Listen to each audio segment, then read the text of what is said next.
A'udzu billahi minasyaitonir rajim. Bismillah, alhamdulillah, assalatu ala rasulillah. Assalamualaikum warahmatullahi wabarakatuh. Pertama, alhamdulillahil alamin wa bihi nasta'in ala umurid dunya waddin. Assalatu wassalamu ala asyrafil anbiya'i wal mursalin wa ala alihi wa sahbihi ajmain, amma ba'du. Bapak-bapak dan ibu-ibu sekalian yang dirahmati Allah, pertama alhamdulillahil alamin. Marilah kita selalu memuji Allah dalam segala situasi. Mudah-mudahan dengan selalu memuji Allah, kita tidak lupa bahwa hidup ini hanya ada atas jasa dan karunia Allah. Alhamdulillah.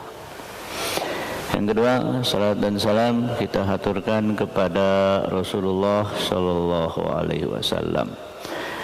Alhamdulillah. Kalau saya bertanya,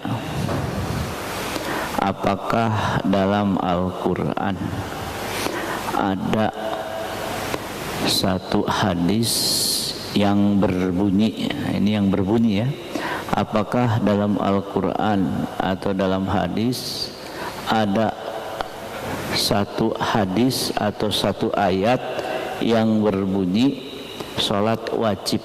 Kira-kira ada nggak?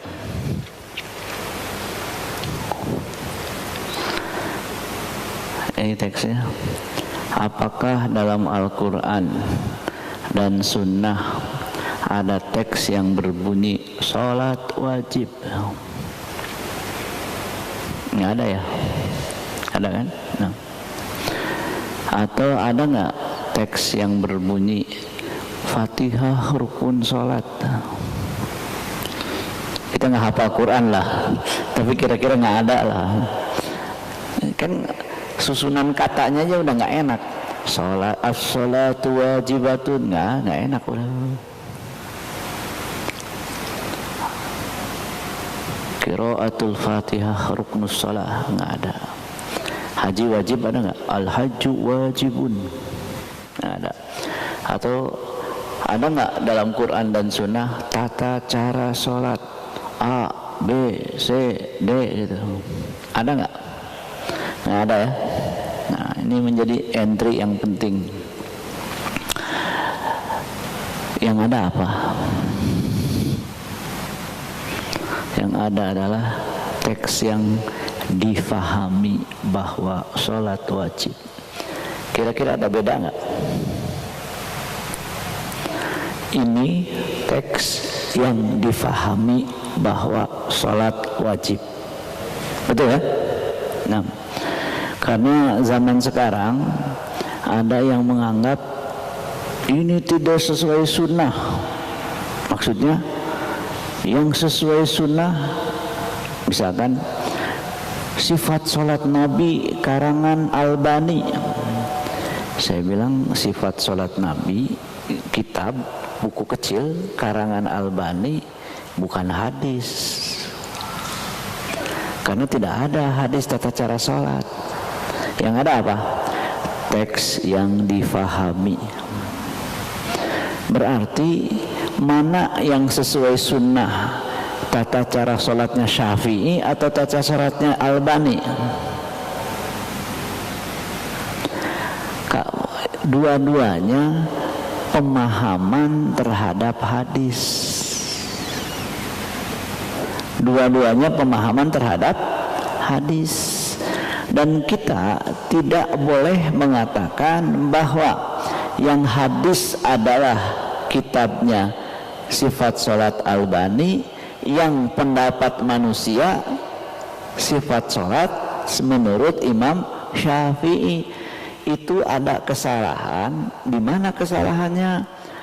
Dua-duanya pendapat manusia berdasarkan hadis. Yang sifat sholatnya Syafi'i dibilang pendapat manusia, sifat sholatnya Albani dibilang hadis. Nah, ini masalah. masalah. Jadi sifat sholat itu sudah selesai. Maka saya tidak setuju kalau ada buku, kan ada ya buku tuntunan sholat lengkap gitu ya, dicoret ini nggak sesuai sunnah, yang sesuai sunnah sifat sholat Albani. Saya bilang emang buku tersebut buku hadis atau buku pemahaman Albani tentang hadis? Beda atau tidak? Nah, di sini yang harus dibedakan, karena yang ada adalah teks yang difahami. Teks yang difahami berarti dua-duanya pendapat manusia. Apakah pendapat Albani wahyu dan pendapat Syafi'i bukan wahyu? Ya nggak ada pendapat manusia wahyu. Wahyu itu selesai setelah Rasulullah meninggal. Seandainya hadis itu lengkap, Rasulullah bersabda tata cara sholat 1, 2, 3, 4, itu baru hadis Rasul. Tapi kan nggak ada. Yang ada apa? Teks yang difahami gitu. Oh, berarti pemahaman manusia. Nah, yang tidak boleh adalah ini tidak sesuai sunnah. Maksudnya tidak sesuai sunnah atau tidak sesuai pemahaman sunnah yang difahami oleh seseorang. Sekarang musim Maulid Nabi ini, musim Maulid Nabi. Ini tidak sunnah. Sunnah menurut siapa? Pendapat manusia sama-sama atau satu pendapat manusia satu hadis? Bukankah kullu bid'atin dhalalah? Permasalahannya kullu bid'atin itu dibagi dua. Satu, memahami setiap bid'ah sesat. Yang kedua, tidak setiap bid'ah sesat. Mana yang sesuai sunnah? Dua-duanya pendapat manusia yang tidak bisa dikatakan satu pendapat hadis, satu pendapat manusia, tidak bisa. Kenapa? Masalahnya memahami sesuatu itu tidak bisa dari 1-2 hadis. Oleh karena itu, apakah Rasulullah berpendapat? Nanti dulu. Kalau Rasulullah berpendapat jelas, misalkan Rasulullah bersabda Maulid Nabi bid'ah, itu jelas. Tapi yang terjadi Maulid Nabi bid'ah, pemahaman yang manusia juga yang terkadang terjadi perbedaan. Jadi tidak bisa sembarangan menuduh ini tidak sesuai sunnah, tidak bisa. Karena sesungguhnya dua-duanya pendapat manusia. Oleh karena itu, yang perlu kita sadari bahwa fikih itu hasil ijtihad. Fikih itu hasil ijtihad. Maka saya selalu kalau diminta pembukaan tentang fikih, saya menampilkan gambar ini.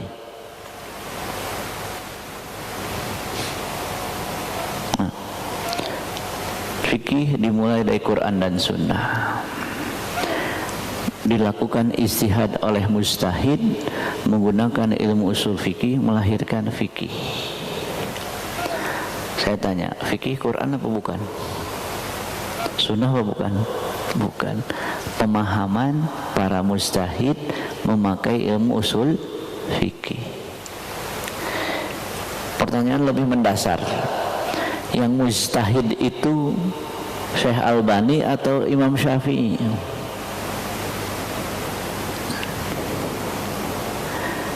Ayo, Imam Syafi'i ya? Yang memenuhi kelengkapan ilmu untuk berijtihad Imam Syafi'i.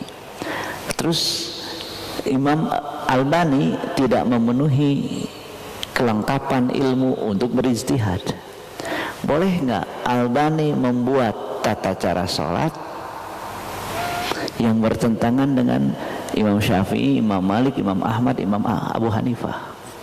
Boleh atau tidak? Secara konstruksi keilmuan tidak boleh. Nah, ini saya lihat, wah ini jadi masalah nih kalau dalam konteks seperti ini. wah ini tidak sesuai sunnah. Pemahaman yang lebih dekat, pemahamannya mazhab 4 atau pemahamannya ulama tahun 2000-an. Nah, ini kan masalah tersendiri. Jadi yang saya sayangkan adalah menuduh orang lain tidak sesuai sunnah, padahal ada kesalahan dalam memahami kalimat sunnah itu sendiri. Di antaranya pendapat manusia dianggap sunnah. Kira-kira bahaya nggak pendapat manusia dianggap sunnah? Bahaya. Jadi sekali lagi ini proses memahami dalam fikih, proses memahami memakai ilmu usul fikih. Kira-kira Imam Bukhari itu orang hebat nggak dalam hadis? Hebat ya? Imam Bukhari beristihad tata cara sholat nggak? Nah itu yang masalah. Itu yang masalah. Jadi tahu hadis itu belum selesai. Tahu hadis itu belum bisa berpendapat fikih, masih ada perangkat yang lain. Maka ada seorang ulama dari Azhar, kalau tidak salah namanya Abdul Wahid Al-Hambali, mengatakan dalam seandainya Al-Quran dan Sunnah difahami tanpa memakai ilmu usul fikih, bisa jadi kesimpulannya jilbab tidak wajib. Kenapa? Karena dalam bahasa Arab terjadi perselisihan. Apakah perintah itu wajib atau sunnah? Kalau perintah itu sunnah, berarti jilbab tidak wajib, sholat tidak wajib, puasa tidak wajib. Rusak nggak kira-kira? Maka ada ilmu yang mengaturnya, disebut ilmu usul fikih. Gambar ini menyadarkan kepada kita bahwa namanya fikih itu pemahaman para mujtahid. Untuk meminimalisir kesalahan, ada mekanisme ijtihad itu sudah ada. Jangan sembarangan orang yang berijtihad. Ada yang mengatakan, bukankah Allah menyuruh atiullah wa atiur rasul, taat Quran, taat sunnah? Makanya bacanya ayat yang satu lagi, fas'alu ahla dzikri in kuntum la ta'lamun. Kalau kalian nggak tahu, nanya. Berarti memahami Quran dan sunnah itu melalui para ulama. Melalui siapa? Para ulama. Karena tidak semua orang bisa memahami Quran dan sunnah. Sahabat aja nanya kepada sahabat-sahabat senior gitu. Apalagi kita ngambil Quran, ternyata nggak bisa, harus melalui siapa? Para mujtahid. Oleh karena hadirin rahimakumullah, kalau di budaya bahsul masailnya NU itu membaca mazhab 4, kemudian didiskusikan, dilihat dalil-dalilnya. Jadi nggak langsung ke Quran dan Sunnah. Muhammadiyah punya majlis tarjih, ini pendapat mana yang lebih kuat. Walaupun memang rujukan pertama Quran dan Sunnah, tapi dalam memahaminya tidak langsung ke Quran dan Sunnah. Melalui siapa? Para mujtahid, yang mana mereka kita tanya, dan mujtahid itu nggak banyak gitu. Di madhab fikih yang punya 4 gitu, yang tersisa ya. Sebenarnya banyak, cuman yang tersisa cuman 4. Nah ini memberikan gambaran kepada kita bahwa yang namanya fikih itu bukan Quran, bukan Sunnah, tapi dari memahami Quran dan Sunnah. Nah, kalau didetil lagi dalam masalah fikih, banyak sekali hal yang tidak terdapat dalam Quran dan Sunnah, tapi harus ada fikihnya gitu. Harus ada fikihnya. Nah, ini saya istilahkan sebagai fikih klasik. Dimulai Quran dan Sunnah, dilakukan ijtihad, baru menghasilkan sebuah kesimpulan yang disebut fikih. Aqimus shalah, bahan baku. Kemudian ada kaidah mengatakan perintah itu maknanya wajib. Aqimu perintah, yang diperintahkan sholat, kesimpulannya sholat wajib gitu. Jadi fikih itu kesimpulan. Nah, bukan wahyu. Nah, kita lewat ini. Terkadang memahami tidak sama. Lihat, Allah Subhanahu wa taala berfirman, "Wa in kuntum marda aw ala safarin aw jaa ahadun minkum minal ghaiti aw lamastumun nisa." Kalau dalam keadaan tidak ada air, kalian batal wudu, termasuk menyentuh perempuan itu batal wudu, maka tayamum. Fatayammamu sha'idan thayyiba. Permasalahannya, apa arti lamastum? Menurut Quran, lamastum itu menyentuh. Bukan menurut Quran, menurut pemahaman seseorang. Kenapa? Karena lamastum itu mungkin dua makna. Makna hakiki yaitu menyentuh, makna kiasan yaitu al-jima, hubungan suami istri. Jadi yang membatalkan itu menyentuh atau al-jima. Beda. Kata Abu Hanifah, al-jima yang membatalkan. Kata Imam Malik, menyentuh karena syahwat, jadi syahwat yang membatalkan.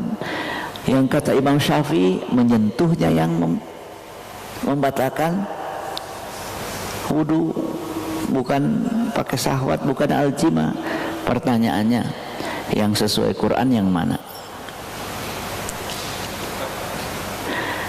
Gak bisa yang sesuai Quran yang mana. Kenapa?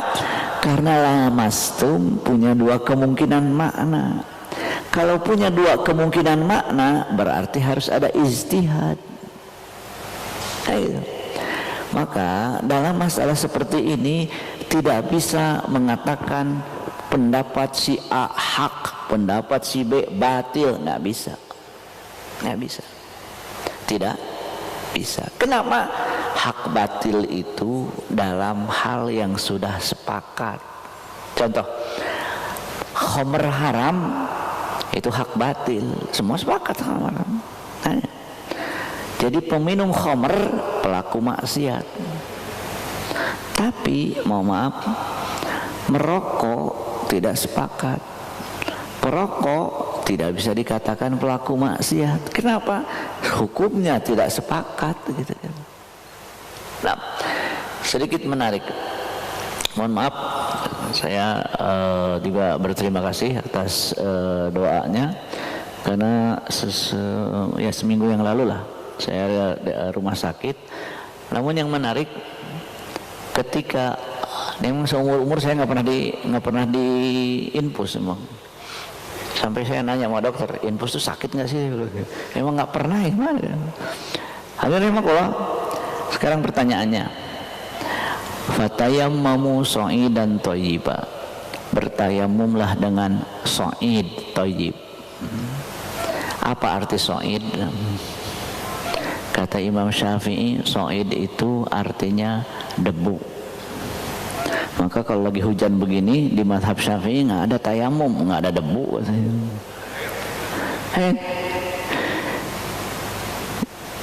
Yang kedua, kata Imam Malik, sha'id itu sesuatu yang ada di atas permukaan bumi.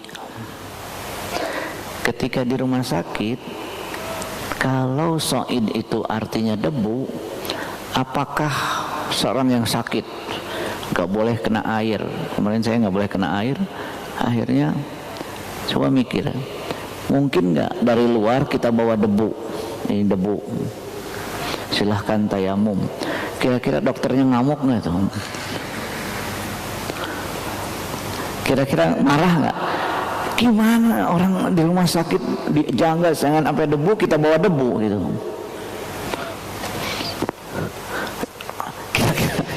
Kira-kira gimana? Makanya saya jadi mikir waktu itu, berarti sha'id itu apa? Di antaranya Imam Malik mengatakan sha'id itu yang di atas permukaan bumi. Boleh di meja, boleh di kasur, boleh di tembok, boleh sha'id. Oh, kalau begini saya bilang kayaknya dari sisi seperti itu lebih tepat mana? Imam Malik. Kira-kira sama susahnya nggak? Mana yang lebih bahaya? Orang sakit kena debu atau orang sakit kena air? Yo, saya bilang kalau begitu, makanya dalam hal ini kadang-kadang. Nah sekarang misalkan mana yang sesuai ayat? Pendapat Syafi'i atau pendapat Malik? Ya nggak bisa, karena memang di sini terjadi perbedaan dalam memahami kalimat as-sa'id. Jadi tolong dihindari mengatakan ini tidak sesuai sunnah. Hebat amat kita menilai Imam Syafi'i tidak sesuai sunnah. Siapa Syafi'i? Imam Syafi'i. Imam Syafi'i itu kalau baca sekali langsung hafal. Pernah mengeluh ke gurunya Al-Imam Waqi. Mengatakan, Imam Waqi, kenapa hafalan saya kurang bagus? Yaitu apa? Baru hafal di bacaan kedua. Itu dibilang buruk hafalannya katanya. Yang hebatnya lagi, sekali dengar hafal nggak lupa-lupa. Kita storenya susah, lupanya cepat. Yang menarik lagi, apakah kita bisa mengatakan Syafi'i tidak sesuai sunnah nih? Kunut subuh misalkan tidak sesuai sunnah, subhanallah. Saya bilang kalau Imam Syafi'i hidup sekarang nggak ada yang berani mendebat Syafi'i itu. Kata dari makullah, jangan terlalu mudah mengatakan ini tidak sesuai sunnah. Sebetulnya tidak sesuai dengan pendapat ustadznya, bukan tidak sesuai dengan pendapat sunnah. Dan saya sampaikan di mana-mana. Kenapa? Karena pada dasarnya, maaf, ini ada yang menarik. Satu hari ada diskusi di antara para ustadz. Diskusinya apa? Yang sunnah itu nikah lagi atau hanya satu, gitu kan? Ini mumpung ada ibu-ibu, tenang. Jadi dalam diskusi itu ustadz mengarah kepada pendapat yang sunnah itu dua, katanya. Kemudian salah seorang peserta diskusi bilang, menurut kitab Ensiklopedia Fikih Kuwait, yang sunnah itu satu. Pendapat siapa? Hanafiyah, madhab Hanafi, Syafi'iyah, madhab Syafi'i, Hanabilah, madhab Hambali. Terus, gimana ceritanya?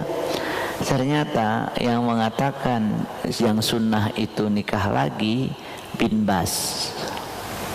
Saya bilang sekarang gini, mana yang mau diambil?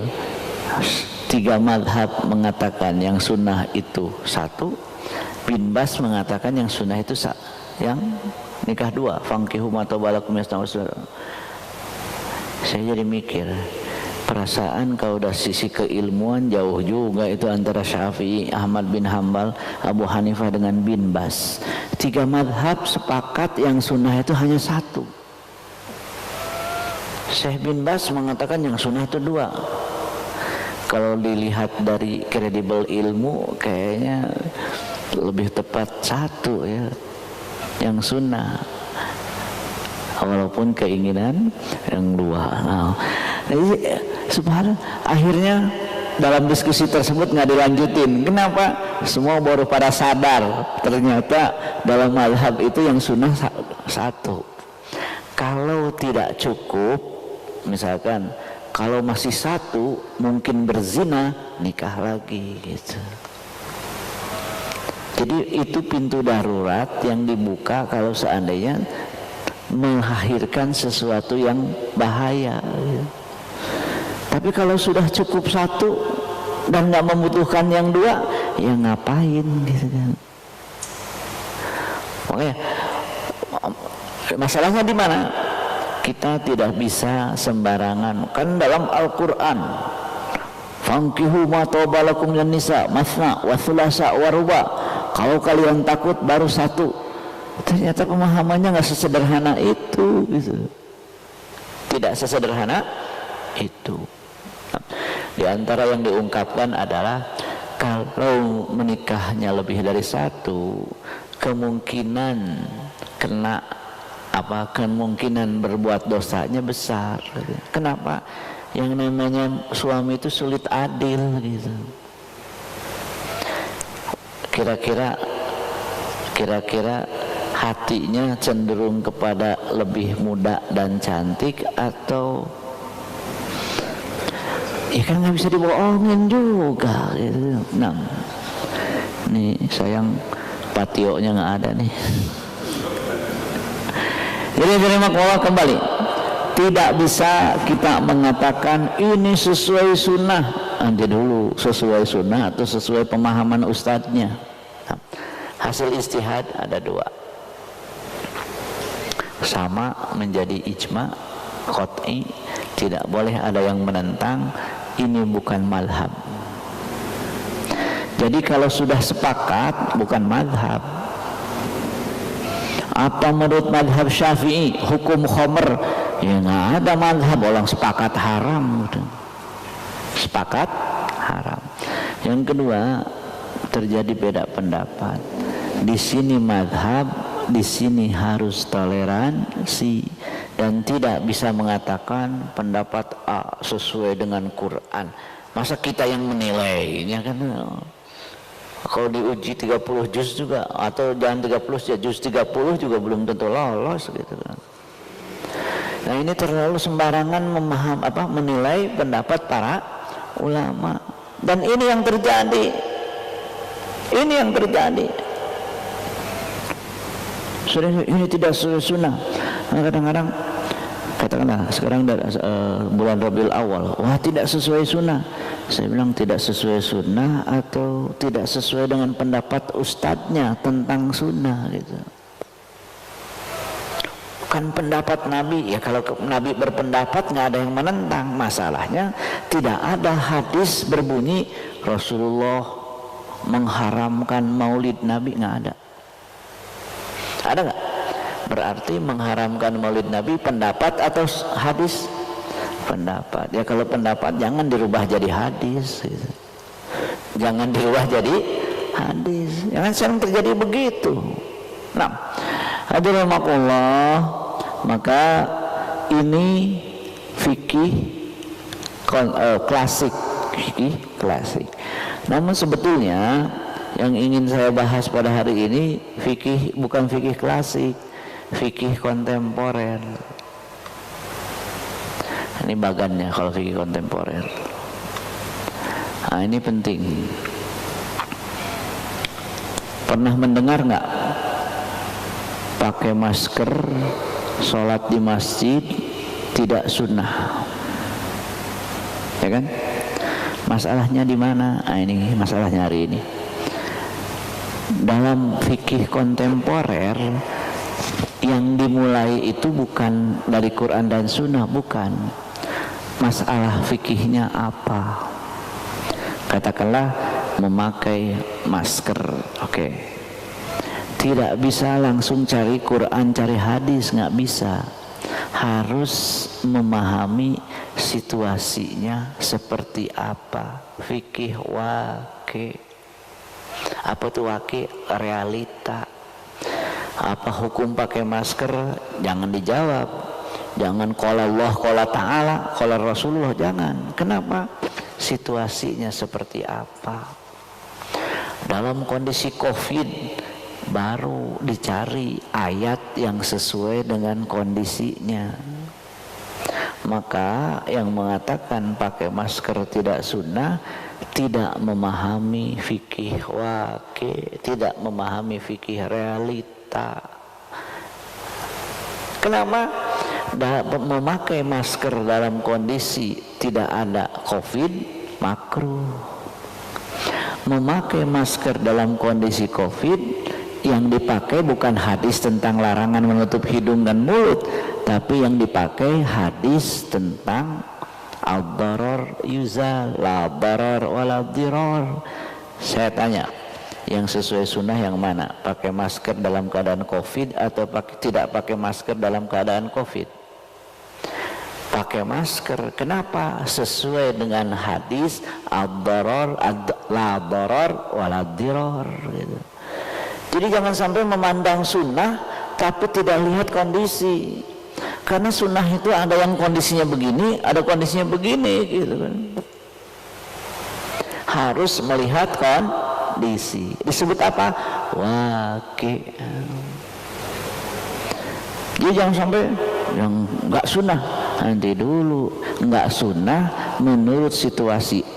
Tidak ada COVID, pakainya hadis yang melarang menutup ini. Tapi dalam kondisi COVID memakai hadis la darar wala dirar. Berarti kalimat sesuai sunnah itu sendiri harus lihat situasinya gitu. Nah itu. Contoh lain. Kita yakinlah ada hadis mengatakan bahwa menyentuh perempuan dengan syahwat yang bukan istrinya itu lebih baik ditusuk dari atas dengan besi. Nah itu. Subhanallah. Pertanyaannya, kalau ada di pinggir jalan ada seorang perempuan masih muda, kalau nenek-nenek nggak masalah, masih muda jatuh, kira-kira kita sentuh nggak tuh? Oh ini tidak sesuai hadis, lah kan orangnya lagi jatuh dan butuh ditolong. Yang tepatnya memakai hadis jangan menyentuh atau memakai hadis tentang apa namanya, atau ayat yang lain waman ahya fa ka'annama ahyana sajami'a. Berarti kan situasi yang berbeda. Makanya dalam fikih kontemporer itu fikih waqi'nya dulu sebelum cari ayat Quran, sebelum cari hadis. Fikih nusus itu Quran dan sunnah. Fikih maqasid, apakah ada situasi maqasid yang terdapat dalam Quran dan sunnah atau tidak. Jadi tidak bisa kita menerapkan hadis langsung tanpa melihat situasi yang ada. Saya bilang ya Allah, ya, kalau ditanya siapa yang memakai atau memperhatikan situasi, Umar bin Khattab. Siapa Umar bin Khattab? Salaf. Berarti memahami fikih waqi' adalah manhaj salaf. Memakai manhaj salaf namanya salafi. Tapi saya lihat kok jadi nggak dipakai fikih maqasidnya, kok nggak dipakai fikih waqi'nya. Contoh, Umar bin Khattab melihat sahabat penghafal Quran banyak yang meninggal dalam peperangan. Kemudian datang ke Abu Bakar, Abu Bakar kumpulkan Quran jadi mushaf. Kalau enggak hilang itu mushaf. Kata Abu Bakar, saya tidak berani melakukan sesuatu yang tidak dilakukan Rasulullah. Umar berdiskusi dengan Abu Bakar, akhirnya Abu Bakar mengambil pendapat Umar. Berarti yang memahami situasi walaupun tidak disuruh Nabi, siapa? Salaf, yaitu Umar dan Abu Bakar. Nah sekarang apa itu manhaj salaf? Memahami situasi dalam menentukan hukum. Berarti yang tidak memahami situasi dalam menentukan hukum pakai manhaj salaf atau tidak? Tidak. Boleh pakai nama salafi atau tidak? Tidak. Yang memulainya Umar bin Khattab loh. Ada hadis nggak? Kumpulkanlah Al-Quran menjadi mushaf. Ya ada. Ide dari mana? Umar, berdasarkan situasi, yaitu kalau para penghafal Quran banyak yang meninggal, nanti Quran tidak akan sampai ke generasi setelahnya. Wah itu bahaya. Memang tidak ada perintah, tapi ada situasi yang difahami. Di sini disebut apa? Memahami fikih waqi' situasi. Berarti di zaman Utsman bin Affan udah tanya Di zaman Utsman bin Affan, Utsman bin Affan melihat para jamaah terlambat dalam sholat Jumat. Akhirnya sama Utsman bin Affan dibuat azan awal Jumat. Sunnah atau tidak awal Jumat, azan awal Jumat? Ada yang mengatakan bid'ah. Bagaimana bid'ah? Utsman bin Affan, ijma sahabat, azan awal Jumat gitu. Loh, kok bisa jadi bid'ah? Gimana ceritanya? Tanya kepada yang mengatakan bid'ah. Bukankah kita ini memakai manhaj salaf? Iya, manhaj salaf. Lah kan Utsman bin Affan itu salaf. Berarti ternyata manhaj salaf itu sendiri nggak jelas. Bagi yang nggak jelas, bagi kita jelas. Imam Syafi'i memakainya, Imam Malik memakainya, nggak salah. Maka kadang-kadang saya jadi bingung, manhaj salaf gimana? Manhaj salaf azan awal Jumat bid'ah, lah yang melakukannya salaf juga kok. Kira-kira Utsman bin Affan salaf atau bukan? Khairul qurun qarni. Kira-kira kalau memang mengaku manhaj salafi, harusnya azan awal nggak? Sesuai pemahaman salafuna soleh, azan awal. Gimana ceritanya azan awal jadi bid'ah?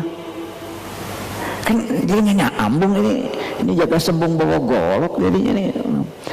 Kata Hadrat Makullah, kalau kita mau jujur dengan keilmuan, ya tolong kita berubah gitu loh. Saya kadang-kadang ngajar dengan mahasiswa bingung. Kenapa? Saya bilang, Ustadz, selama ini kami nggak begini, selama ini kami itu begini. Ya sekarang saya beruntung katanya, saya ketemu antum di kuliah, tapi yang lain bagaimana? Dalam hati saya, di masjid-masjid juga saya udah nyampaikan gitu kan. Nah ini baru mukadimah, belum masih panjang nih. Ini baru belum masih banyak lagi tuh. Mudah-mudahan dengan ini kita bisa lebih membangun persatuan walau terjadi ada sedikit perbedaan. Semuanya sesuai dengan sunnah menurut pemahamannya masing-masing. Barakallahu li wa lakum. Assalamualaikum warahmatullahi wabarakatuh.